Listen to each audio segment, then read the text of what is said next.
Buen día a todos. Buenos días, doctora. Damos inicio a la audiencia de impugnación fijada en el día de la fecha en el legajo 79.440 del año 2016. El Tribunal de Impugnación en esta ocasión está integrado por la doctora Liliana Deyub desde la localidad de Zapala, el doctor Federico Sommer desde San Martín de los Andes y quien les habla Florencia Martín. Tengo entendido por lo que consta en el acta que se trata de una impugnación del querellante contra una resolución de sobreseimiento. ¿Es así? Bueno, les voy a pedir, para que quede registrado en el audio, que se presenten todas las partes, en el orden que prefieran. Buen día, doctora. Julián Funes, abogado por la querella. Buen día, doctores. Diego García, abogado también por la querella. Buen día, mi nombre es Guillermo Monsewit, imputado. Bien. José Luis Bermúdez, abogado defensor de ambos imputados. Perfecto. Buen día, mi nombre es Bruno Bianchi. Muy bien. Entonces le vamos a dar la palabra. ¿Tienen algún orden específico? ¿Van a...? No, vamos a ir viendo sobre la marcha. Bueno, entonces, como ustedes quieran, le damos la palabra. Bueno.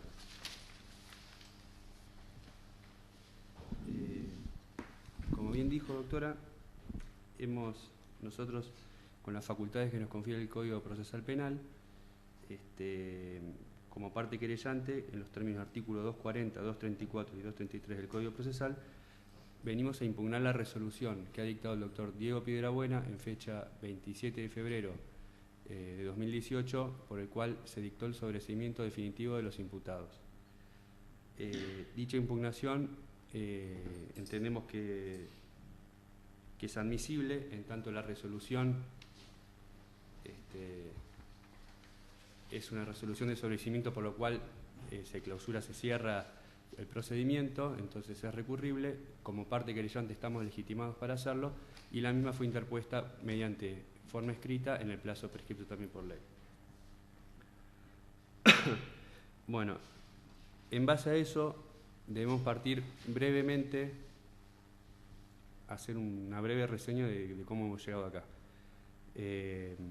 Principalmente se inicia el proceso a través de una denuncia penal presentada ante la Fiscalía por el señor Moreno, Carlos Moreno, que es el presidente de una empresa que se llama Manfinet S.A., contra los aquí imputados por una retención indebida de una serie de herramientas que obran acá en el legajo.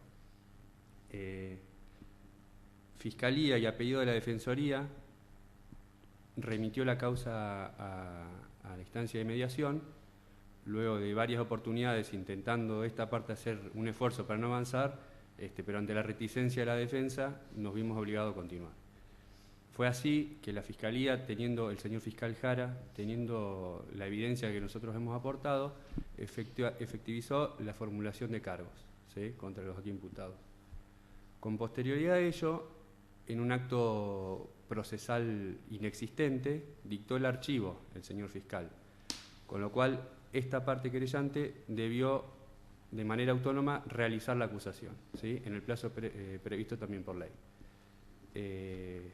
Fue así que la defensa instó una audiencia de control de investigación en donde se hicieron distintos planteos sobre distintas circunstancias solicitando el sobreseimiento, todos los cuales han sido desestimados oportunamente por el doctor Piedrabuena.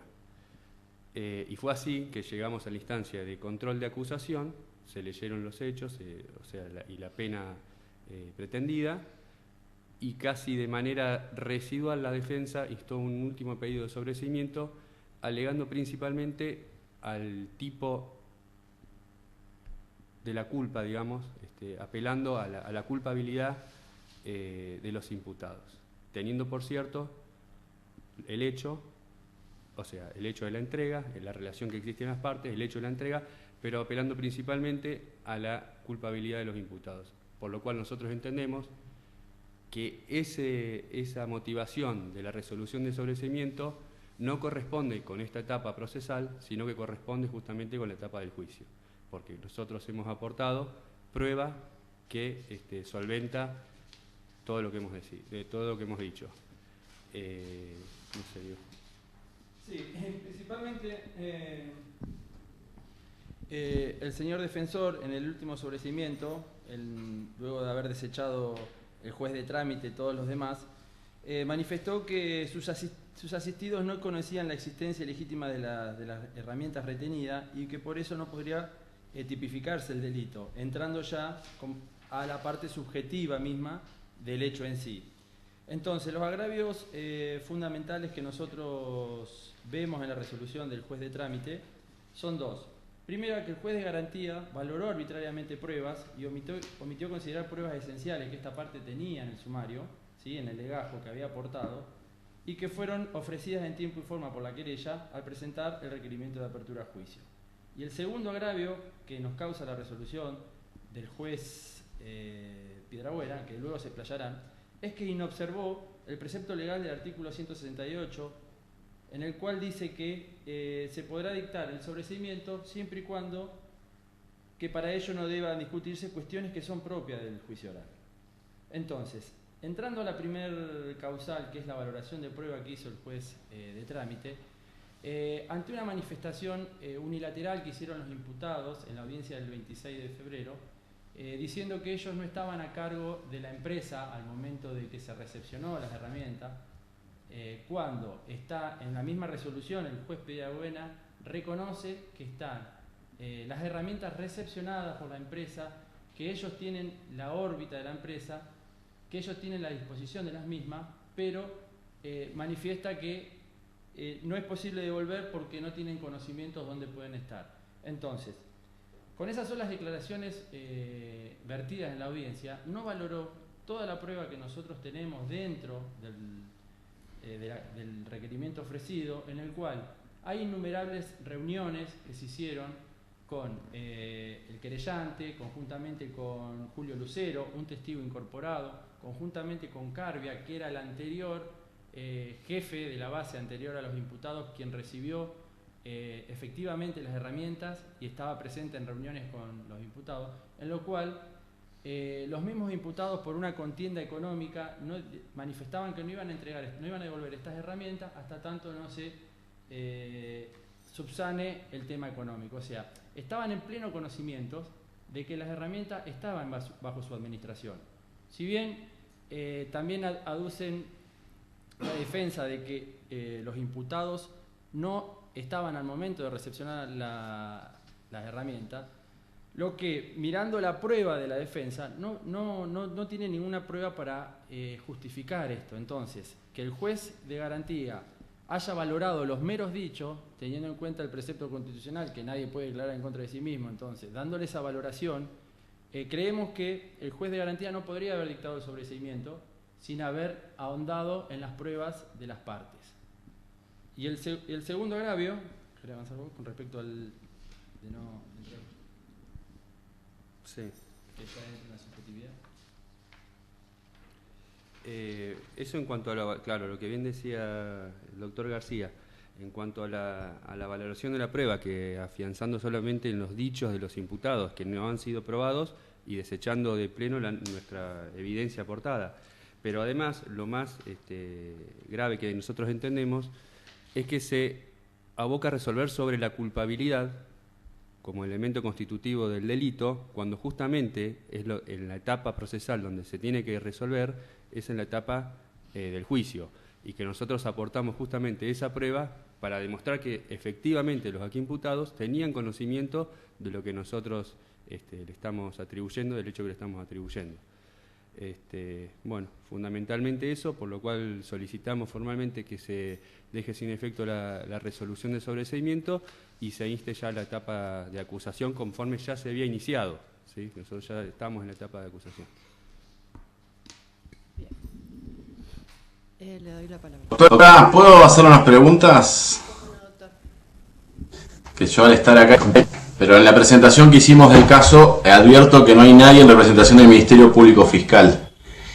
En mi caso creo que es un tema... Doctor, si quiere mi alocución. No sé con quién hablo. El doctor Bermúdez está hablando hablando, defensor. Sí, que... Doctor Sommer, lo que pasa es que, por lo que yo entendí de la explicación de la evolución de la causa, la Fiscalía formuló cargos, pero después dispuso el archivo y siguió solo la querella. Llega a la instancia de control de acusación solo la querella.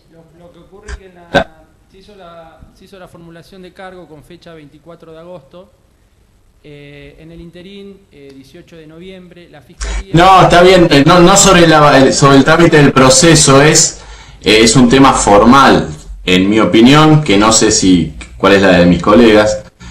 La Fiscalía, por ley orgánica y por el código, es parte necesaria en todo el proceso y al menos tendría que en esta audiencia, según mi opinión, expedirse sobre lo que establece la ley orgánica, que es la admisibilidad formal o la legalidad de la impugnación por ustedes interpuesta. Como ha habido muchas decisiones dictando nulidades de procesos por omitir algunas cuestiones, Tapia, uno de los últimos,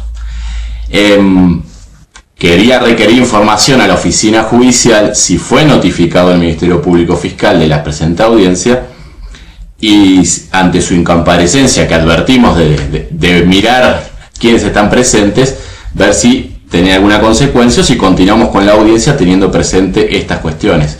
Entiendo que lo que me iba a explicar, doctor, que hay formulación de cargos para la audiencia de control de acusación, conforme a la información remitida, la Fiscalía tuvo una conducta que se apartó de su teoría del caso, por supuesto, y por eso están acá.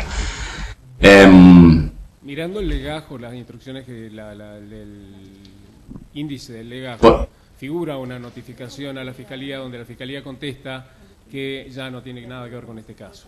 Sí, okay. Se da cuenta de lo que contesta. Le puedo hacer más, doctor. El doctor Piedrabuena apartó a la Fiscalía y la resolución esta de donde fue apartada la Fiscalía tampoco fue recurrida, con lo cual la Fiscalía, y teniendo la autonomía de la querella como parte autónoma. No, eso está de acuerdo. Entonces, las partes, no sé si, perdón, doctora Martínez, como no tenía esa información, entendía que era preciso. Bueno, perdón la interrupción. Doctor, acá tengo a la vista las notificaciones pertinentes de la Fiscalía. Era eso también lo que... A ver... doctora, porque hay varias notificaciones, ¿no? No sé si hubo... Bueno, yo soy la doctora Rodríguez del Tribunal de Impugnación. La Fiscalía se encuentra debidamente notificada en las mismas oportunidades en las que se notificó a todas las partes presentes. Y a nosotros. Bueno. Y a los jueces, sí, exacto. Incluso esta última Incluso, con cambio de horario. Sí, todas. En todas las notificaciones está incluido el Ministerio Público Fiscal. Bueno. Satisfecho mi pedido de información para poder continuar con la audiencia. Obviamente, aclaro que habiendo una parte acusadora y una parte defensora, tengo criterio que hay una litigación y en tanto y en cuanto haya litigación, esta incomparecencia, que para mí sigue siendo injustificada del Ministerio Público Fiscal, no tiene consecuencias para continuar con la celebración de esta audiencia. Me pongo en silencio, doctora Martínez. Bien. Bueno, ahora sí le damos la palabra. ¿Cómo no? Bueno, primero que nada teníamos que hablar un poquito de la cuestión fáctica, de cuáles son los elementos que han llevado a esta instancia. Como vengo diciendo desde la etapa de mediación, mis dos asistidos están en el medio de una pelea de dos empresas. Son dos empleados de una empresa petrolera que detentan una jerarquía dentro de la empresa Ensign, que es una empresa multinacional con base en Estados Unidos, y en virtud de ese puesto de trabajo es que se les está endilgando esta responsabilidad penal. Pero en definitiva, lo que se está buscando con esto, con este proceso, con este caso, con esto que ya viene casi un año con la espada de Damocles arriba de la cabeza de mis defendidos, es tratar de torcer de alguna forma la voluntad de la empresa Ensign para que reconozca una suma realmente importante a la empresa Banfinet. Es un problema netamente comercial que se tendría que haber dirimido en la cuestión comercial. De hecho, nosotros, como ya lo he manifestado en anteriores audiencias, tenemos un litigio por el mismo tipo de elementos, pero bueno, se ha optado por, yo digo, el abuso de la figura penal y el abuso del fuero penal a los efectos de tratar de lograr un resultado casi extorsivo hacia la empresa Ensign para que sus 2 empleados eventualmente dejen de estar en este proceso. Dicho esto, que es más que jurídico una cuestión de apreciación de lo que está pasando, tengo que manifestar también que estamos en una audiencia de impugnación. Eso significa que lo que tenemos que dirimir o lo que se tiene que cuestionar en este momento son las cuestiones de la sentencia que vienen a impugnar, no las cuestiones de hecho o las maniobras que puede haber realizado la defensa en función de su trabajo y de su labor profesional. Acá lo que se tiene que criticar eventualmente es qué puntos agravian a la querella. Lo cierto es que lo que acabo de escuchar, las pruebas se ha hecho una mera mención de los 2 incisos que establece el Código en cuanto a la posibilidad de impugnar. Y efectivamente se ha ido con que el juez valoró incorrectamente la prueba y que no se adecuó específicamente al tipo que ellos pretendían que se adecuara. Ahora me tienen que decir cuáles son las pruebas que no valoró el juez, porque en definitiva, ¿qué hace el juez de garantía? El juez de garantía tiene una función de contralor de la acusación, por eso es control de acusación. ¿Cómo viene esto? El juez analiza la acusación.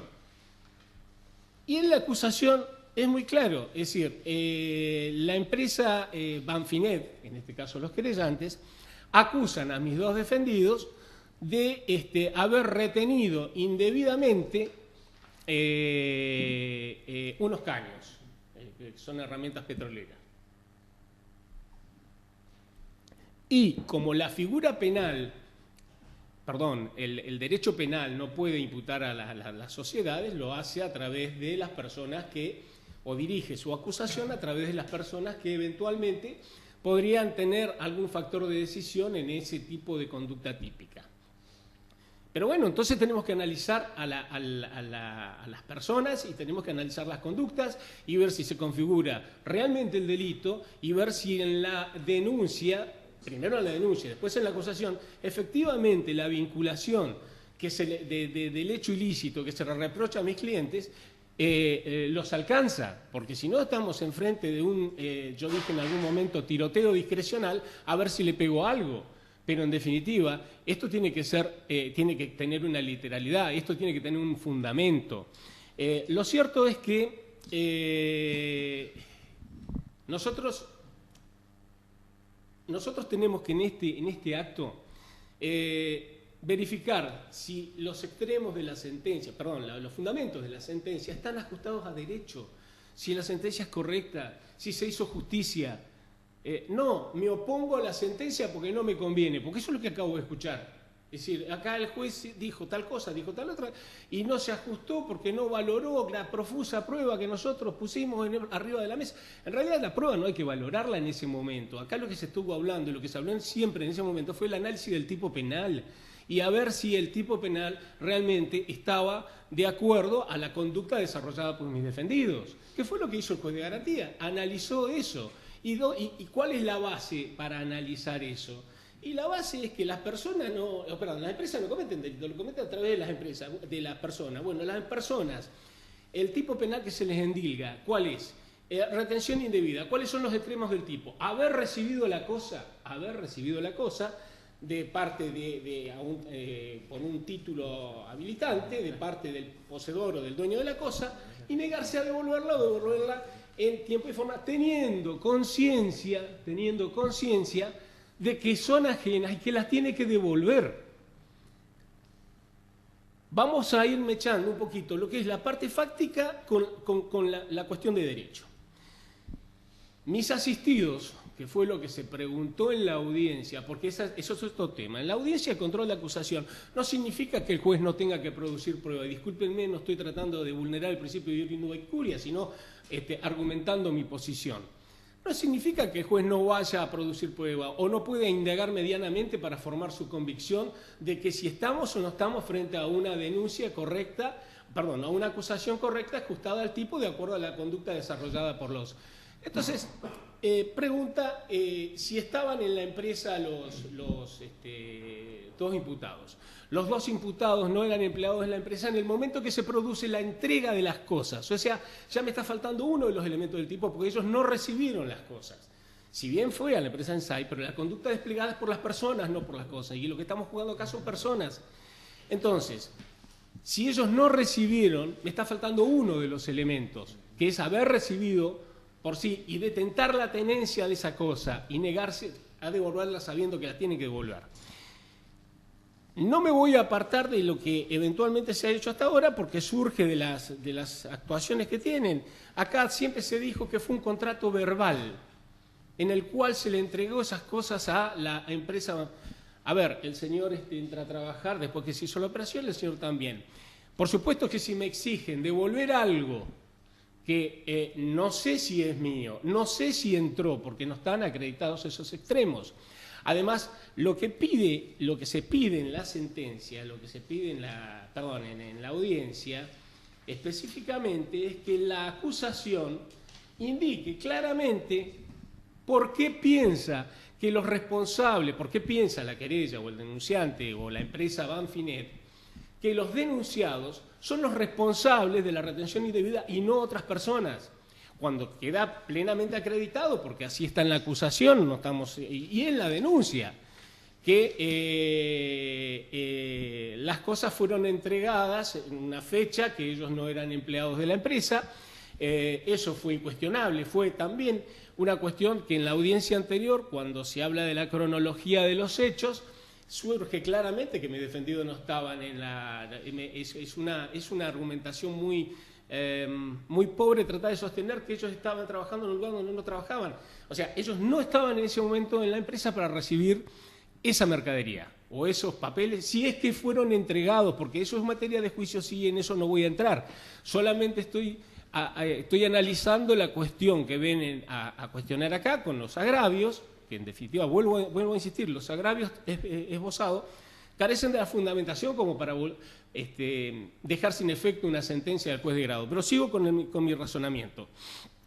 Cuando se produce la entrega, ellos tienen que determinar en la acusación que hacen primigeniamente, o por lo menos superficialmente, que los dos imputados tienen responsabilidad en ese hecho. Y también tienen que decir en esa acusación por qué creen que tienen esa responsabilidad. Es decir, ¿cuál es el elemento que tienen para sostener que el señor Bonsewicz y el señor Bianchi son los responsables de esa retención indebida y no otras personas? Porque esas mercaderías, supuestamente, a dicho de la querella, fueron entregadas a terceras personas que no eran ellos porque no estaban. Entonces, es de cumplimiento materialmente imposible de que ellos puedan, de alguna manera, cumplir con la conducta que se les exige de devolución en el tipo penal, porque sinceramente nunca tuvieron las cosas, no las recibieron y no está ni mínimamente acreditado en la acusación que ellos hayan sido los responsables de esa retención. ¿Por qué les imputan el delito o por qué los consideran responsables? Por haber mandado una carta de documento que dice que no tienen las herramientas y que eventualmente ellos no las poseen, no las pueden devolver. O sea, la negativa a devolver algo que para ellos nunca entró en la empresa porque de acuerdo a la misma manifestación de la querella que fueron entregadas a terceras personas, eso es imposible de controlar. Ahora bien,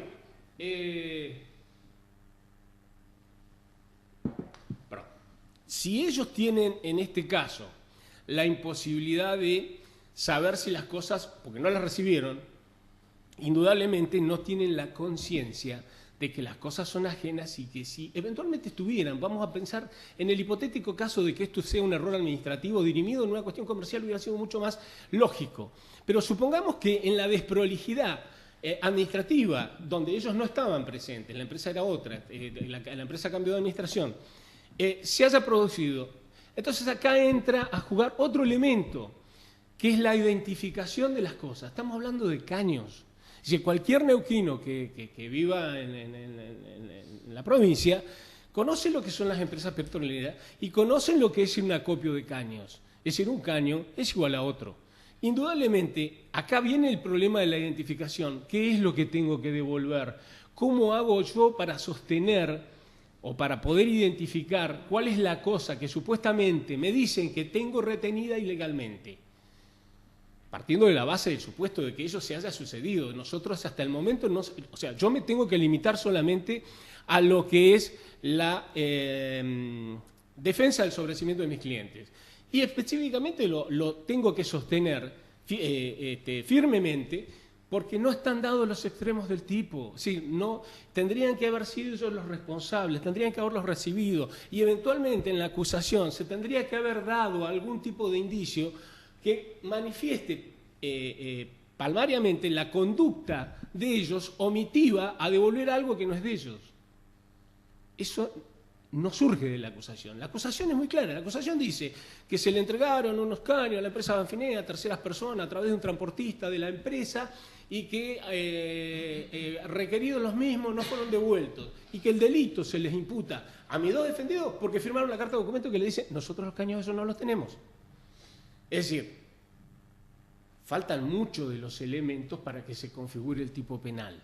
No podemos discrecionalmente pedirles a estas dos personas que vayan a buscar unos caños y los devuelvan, no sabiendo siquiera si son de ellos, porque también cometerían una cuestión de administración infiel para con su empleador actual. Y sí, pues no nos olvidemos, todo este problema es porque ellos son empleados de la empresa Ensign. ¿Qué pasaría si mañana son despedidos de la empresa Ensign? Es decir, no estamos frente a alguien que pueda tener la facultad de decir esos caños entraron, ni tampoco un seguimiento, ni tampoco surge de la denuncia, porque si uno ve la denuncia, cuando me están diciendo que no hay forma de mostrar que ellos no trabajaban en la empresa, a ver, surge de la misma denuncia que hace la parte querellante, porque cuando la parte querellante querella al fiscal, le hace la presentación fiscal, dice, se ha reclamado al presidente de la empresa, señor Guillermo López Olaciregui. Es una persona que se jubiló, se fue, que estaba presente, que era el presidente en el momento. Lo dice la misma querella, no lo decimos nosotros. Es decir, él es el presidente actual que entra después que se produce la operación. Eso fue lo que se indaga, lo que se indaga en esa audiencia. Ahora bien, vuelvo a insistir, no existe una imposibilidad de que el juez pregunte algo como para acomodar un poco el hecho y hacerlo encajar perfectamente o no en el tipo legal. Es decir, hay que armar un poco la idea. Lo que se pretende cuando se le pide al juez que solamente, que no se produzca esta indagatoria, es que entren en investigaciones complejas que sí son propias del juicio. Pero preguntarle a una persona que además que surge de lo que además se puede leer en el expediente, que bueno, estamos en una etapa oral, pero preguntarle, ¿usted trabajaba? No, no trabajaba. Es decir, es una cosa muy fácil de evaluar, de demostrar, ni siquiera tiene parangón, pero bueno, sustento que esa demostración de que ellos no estaban en la empresa surge de la misma acusación inicial de la querella cuando dice que le reclamó al presidente de la empresa. El presidente de la empresa era otra persona, no era él. O sea, no puede haber dos presidentes. Entonces, indudablemente, cae por sí solo y cae por deducción de que entró después que se produjo el reclamo. Que se produjo la entrega de las cosas. No se me habla de la prueba, me dice profusa prueba que no evaluó. En realidad no se aportó ninguna prueba en esa etapa.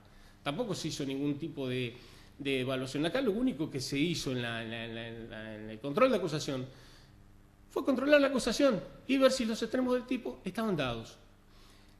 No comparto algunos criterios como el tema de la fungibilidad por ahí, que no se me hizo lugar cuando yo pedí el sobreseimiento, pero bueno, pero a ver, estamos en presencia de un caso que ya fue evaluado por dos personas. Uno, el fiscal, que pidió el sobreseimiento, está bien, por el artículo 80, vencimiento de los plazos, indudablemente, y con esa figura de el archivo, que no era una figura procesalmente apta como para ponerle fin al proceso, cuando se requirió que efectivamente se continuara con el proceso, los plazos estaban vencidos, por eso decide el juez de garantía apartar el fiscal de la causa en sí. Ahora bien, el fiscal pidió la audiencia de sobreseimiento, y si uno lee el archivo por el cual pidió el archivo es porque no se podía investigar, porque no había elementos, porque no había pruebas y porque la Fiscalía estaba en una condición de no poder avanzar con la investigación por los elementos aportados. Además, cuando va a la audiencia de control de acusación, el juez piensa lo mismo que lo que pensó, que lo evaluó la Fiscalía. Es decir, son dos personas que, sin ningún tipo de interés subjetivo, con un análisis meramente objetivo de la situación, consideraron que la responsabilidad que se le está endilgando a mis dos defendidos no es correcta. Es decir, tendría que haber existido alguna acreditación mínima en la descripción de la denuncia de que ellos tenían las herramientas y que no las querían devolver. Ahora, decir son responsables porque no me quieren devolver las herramientas que le entregué a la empresa de ustedes, indudablemente no configura la maniobra delictiva y no llena el tipo per se. Un ejemplo claro de esto, para hacer un parangón, es la ley 24769, con respecto a la responsabilidad de los directores de las empresas. ¿Cuándo se le endilga la responsabilidad a los directores de las empresas? Cuando tienen conocimiento de que realmente se ha producido el hecho ilícito, que están haciendo un hecho ilícito y que hay una intención de perjudicar. O sea, por supuesto, en ese momento sí se le puede endilgar al director de una sociedad la responsabilidad penal tributaria que le compete. Artículo 14 creo que es donde están definidos. Y también lo tenemos en el Código Penal, en el artículo 300, cuando habla del balance falso. Es decir, ¿cuándo el director de una sociedad eventualmente es responsable? Cuando a sabiendas de que está haciendo está cometiendo un delito o está haciendo un balance falso, lo firma, lo aprueba, porque hay intención de dolo, hay intención, si yo estoy falsificando balance, de perjudicar a alguien. En este caso no hay conciencia de mis defendidos de que la cosa era ajena y que tenían que devolverla simplemente porque nunca las vieron, no las recibieron, y ese seguimiento que hace la querella o esa descripción que hace la querella es una cuestión meramente administrativa. Ahora, no configura el tipo penal. Es decir, falta algo en la descripción de la acusación para poder tener por acreditada la autoría de ellos, el dolo de ellos, y volvemos a repetir esto, el dolo en este tipo de penal se configura por la conciencia. La conciencia que tiene la persona de que tiene algo que no es suyo, que se pretende apoderar y que no lo quiere devolver. Pero es fundamental, o sea, yo no estoy ni analizando prueba, ni estoy haciendo ningún tipo de evaluación que vaya más o que tenga que pasar una etapa de juicio o llamar testigos, estoy hablando de la conciencia. ¿Y cómo tengo conciencia de que algo es mío y no lo quiero devolver? Si me lo entregaron. Y está claro que que mis defendidos no recibieron las cosas. Es decir, al no recibir las cosas, indudablemente no queda acreditada la autoría. Porque falta, como dije, falta demostrar que fueron ellos quienes poseían las cosas. Segundo, el dolo, cuando hablo de la conciencia, es decir, es esa sapiencia de tener que devolver algo que no es mío. Y conciencia es una palabra griega que viene de conocimiento. De ahí deriva la palabra conciencia. ¿Y qué significa entonces? ¿Tenían conocimientos mis asistidos de que esa mercadería no es de Ensign y que fue entregada a Ensign a través de un contrato verbal? Porque así lo dice la denuncia, un contrato verbal. ¿Cómo hace esta gente para verificar un contrato verbal después de 4 años de que se produjo el hecho de la entrega? Porque hace 4 años que se produjeron estos hechos y recién ahora hay una responsabilidad penal a unas personas que tienen 1 año en la empresa o 2 años en la empresa.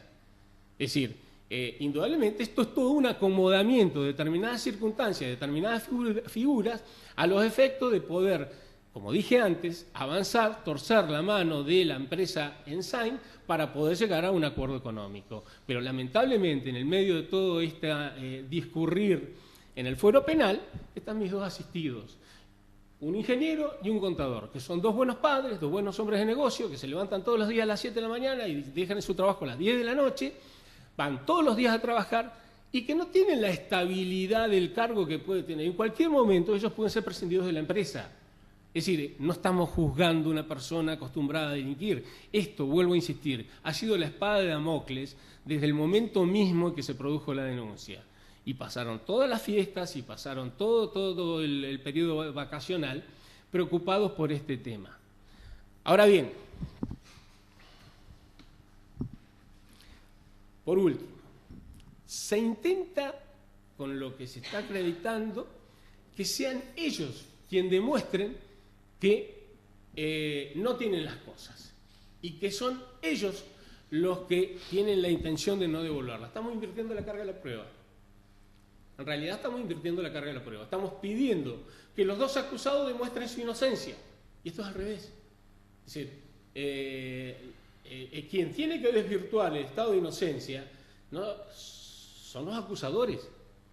Y acá se le está diciendo, ustedes recibieron porque son jefes de la empresa y las herramientas esas tienen que estar, se las entregamos a terceras personas. A ver, yo no la estoy devolviendo. ¿Cuál es el elemento que me vincula con esa herramienta? Eso es lo que está faltando acá. O sea, eso es lo que se hace cuando se describe el tipo, se lo mal describe el tipo.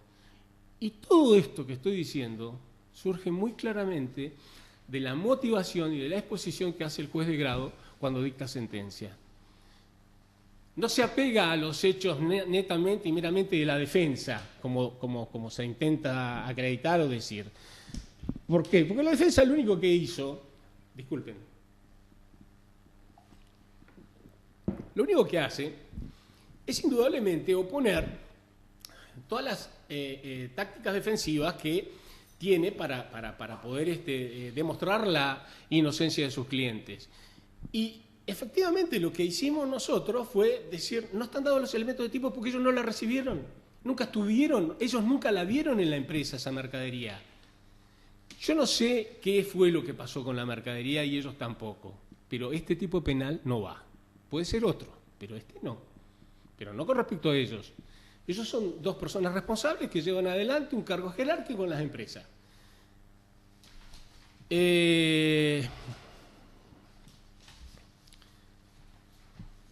Entonces, falta en la acusación la descripción correcta del tipo penal a los efectos de que pueda, mal dicho, digo, encajar de alguna manera el tipo con la conducta desplegadas. No reúne los requisitos típicos.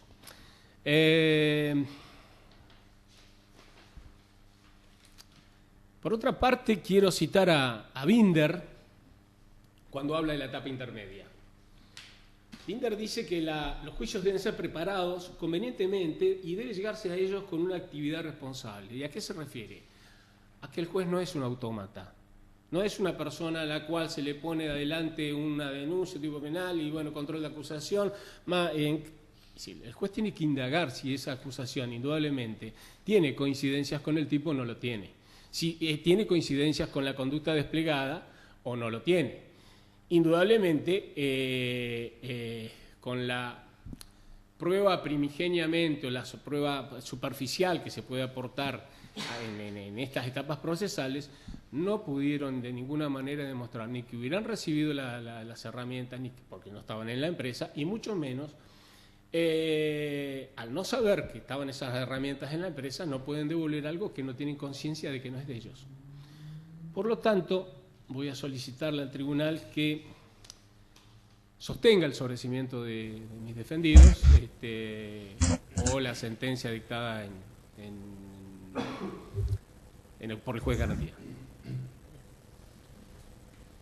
¿Mis colegas tienen alguna pregunta aclaratoria antes que le dé la palabra a los imputados? Por mi parte, no, doctora. No. Tienen la oportunidad de hacer las manifestaciones que deseen. No, solo quería aclarar que nosotros tuvimos reuniones con el señor presidente de la empresa Banfinet en algunas oportunidades por este mismo reclamo, al cual no le manifestamos la negatividad de devolver algo que esté en la empresa y que no sea de la empresa.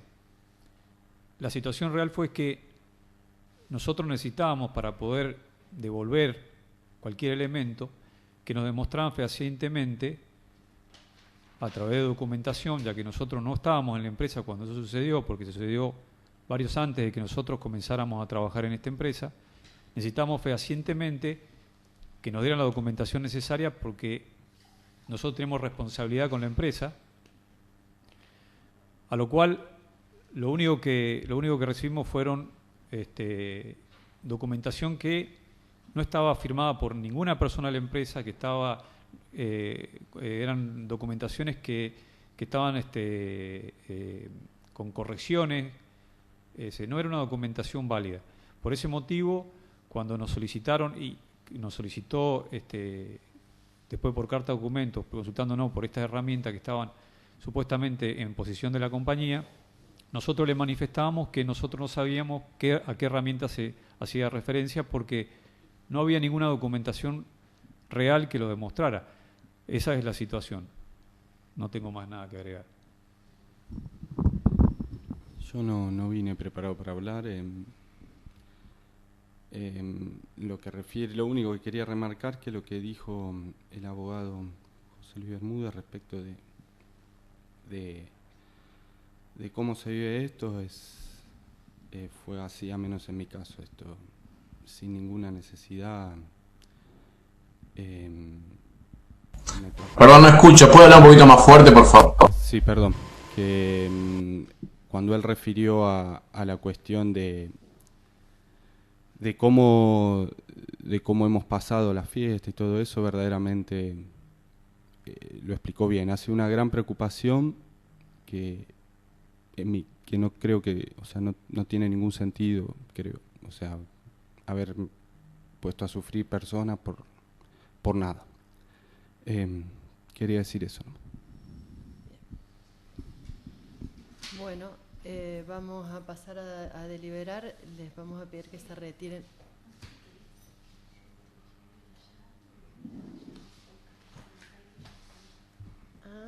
¿Puede ser?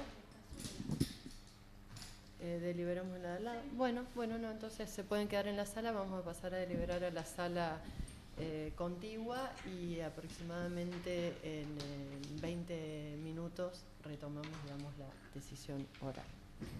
Gracias.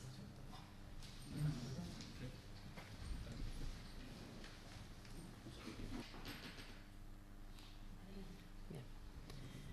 Bueno, luego de realizar la deliberación, este tribunal ha tomado una decisión por unanimidad, cuyos fundamentos los va a oralizar el doctor Sommer. Le doy la palabra, doctor. Bien. El primer estadio de análisis para la correcta estructuración de este pronunciamiento es referirnos a una cuestión no debatida, pero que por un control oficioso necesario que se impone para este tribunal, es lo referido a la admisibilidad formal del recurso. Tratándose de una impugnación contra un sobreseimiento, pero interpuesto por la parte querellante, que tiene una facultad recursiva superior, más amplia que la del Ministerio Público Fiscal, y no habiendo argumentos dados por la defensa ni por el fiscal, que no está presente, para cuestionar esta primer fase de análisis, por unanimidad resolvemos declarar formalmente admisible la impugnación deducida por la querella de autos contra la decisión dictada por el doctor Piedrabuena el 27 de febrero próximo pasado, en su calidad de juez de garantías del Colegio de Jueces de Neuquén. Segunda cuestión, la más controvertida y litigada, la única litigada. La decisión, luego de haber analizado en soporte papel y parte de las filmaciones de la litigación desarrollada, advertimos y compartimos algunas cuestiones con la defensa. Cierto es que el dictado de un sobreseimiento en un legajo que se está tramitando y del que se está desarrollando y celebrando una audiencia de control de acusación es de carácter restrictivo. Lo establece expresamente el artículo, y no son muchos los casos en que en esa instancia del proceso procede el dictar un sobreseimiento, por las consecuencias que tiene, que es el cierre total y definitivo de la persecución penal en favor de quien se dictara. Ahora bien, ese principio rector fue correctamente delineado con citas por la parte recurrente, pero cierto es que es una regla que admite excepciones. La cuestión a debatir es si este caso y la decisión dictada en el presente caso configura o no aquella excepción posible. En ese sentido, advertimos de que el resolutorio formulado por escrito y luego de tomarse un día para deliberar y elaborar la ardua litigación que hubo entre las partes sobre la prueba, y es ahí donde está el problema. Con acierto como una estrategia, la querella refiere que el dictado del sobreseimiento debe ser revocado porque el juez de garantías se introdujo en la ponderación de cuestiones de prueba propias de la instancia de juicio. Por su parte, la defensa nos dice que están claras esas pruebas litigadas, elaboradas, referidas como acusación, y la ponderación que hizo su parte y que fue aceptada por el juez, que no estaban reunidos los requisitos del tipo penal, un tipo penal específico.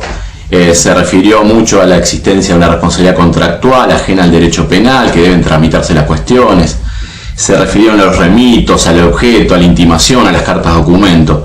Todas estas cuestiones fueron prolijamente elaboradas por el juez para llegar al pronunciamiento del sobreseimiento total y definitivo. Pero los argumentos dados por el juez no fueron objeto de una crítica concreta, razonada y prolija por el impugnante. Es decir, esta facultad excepcional o este recurso excepcional que puede darse en la instancia de control de acusación, cuál es el dictado de un sobreseimiento, fue fundado en circunstancias fácticas y de prueba, y podríamos decir hasta de un elemento que se denomina suficiencia de la prueba, pero no hubo argumentos de peso que destruyan, que critiquen el razonamiento del juzgador para llegar a esta resolución de sobreseimiento. Es un deber del recurrente formular una crítica concreta y razonada de los fundamentos del decisorio, y no es función de este tribunal de impugnación hacer una segunda fase de análisis, sino limitarnos a los motivos de agravios oportunamente interpuestos y contrastar si se verifican o no en el decisorio en cuestión.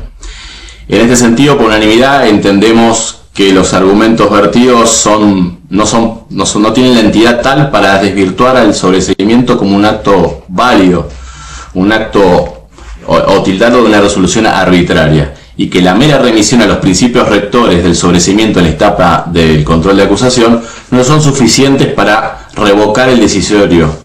En consecuencia, por unanimidad y sin perjuicio de los argumentos o la posibilidad de las partes de mis colegas de ampliar los fundamentos, habremos de rechazar la impugnación deducida por la querella y, en consecuencia, confirmar la resolución dictada el 27 de febrero próximo pasado por el señor juez de garantías.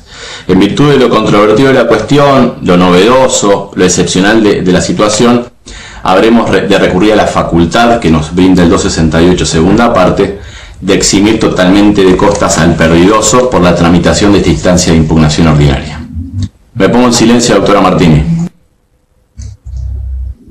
Por mi parte, nada más que agregar, doctora. Por mi parte tampoco, doctora. Entonces, este tribunal por unanimidad resuelve admitir la impugnación, no hacer lugar a la impugnación formulada por la querella sin costas. Esto es todo. Gracias. Buenos días.